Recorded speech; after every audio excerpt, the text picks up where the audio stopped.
Mr.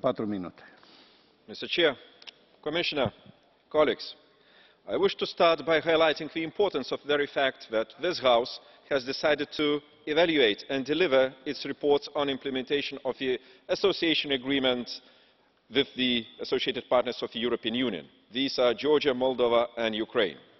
Deliberations of today and tomorrow's vote on this report must be viewed as an additional confirmation of the EU's strong political commitment vis-à-vis the best performance in the Eastern neighbourhood. Colleagues, in my capacity as a standing rapporteur on Moldova, I thereby wish to dwell on the main findings and conclusions of my report. I will do so in my all frankness and sincerity as a true friend of European Moldova. The EU-Moldova partnership is not abstract.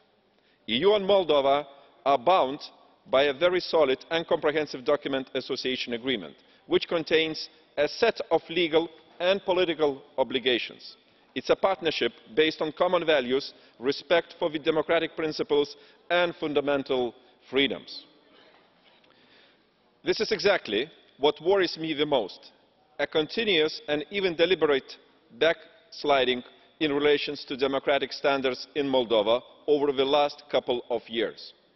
To begin with, I do regret that the Moldovan authorities choose to confront or even disregard the joint opinion of recommendations of respected European institutions, the Venice Commission and the ODIHR, as regards the recent changes in national electoral legislation. This House, as well as other European institutions, were doing their utmost in explaining to Chișinău that electoral legislation must not be tailor-made and changed a year before elections, bypassing civil society and other political actors of the country. I am very upset that the advice of the European bodies has not been taken into account. I must also say that very disturbing were the Moldovan authorities' actions that led to invalidation of Chișinău mayor elections earlier this year. Equally disappointing was, and continues to be, the lack of real progress and transparency into investigation of $1 billion bank fraud case. I wish to repeat our call in the report, namely that the findings and recommendations of two independent Kroll reports must be published in full, and those responsible in the fraud must face real justice.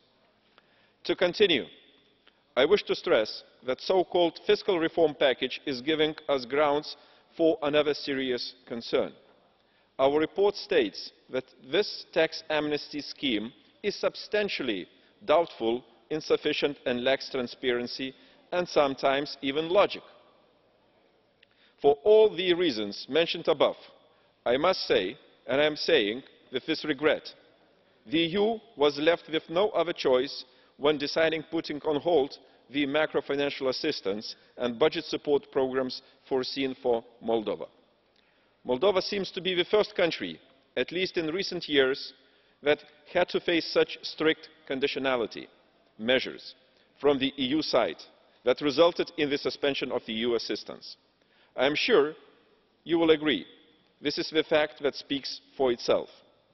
Colleagues, by sending this message, we remain extending our hand of cooperation to Moldovan authorities and civic society at large in order to stay in close touch, in exchange, and I believe we will reach our goal.